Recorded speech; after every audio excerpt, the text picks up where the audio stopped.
first, second, third, and fourth. And ito po yung back.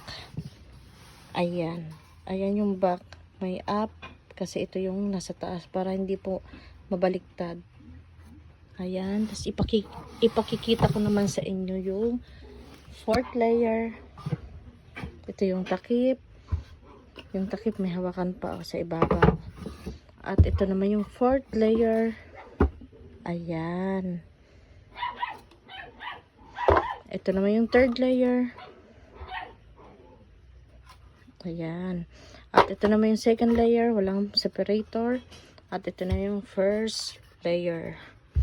Ayan. Yung pagbalik nito, pabalik nyo lang ganyan.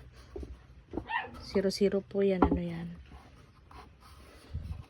Pantay po yan. Tapos yan.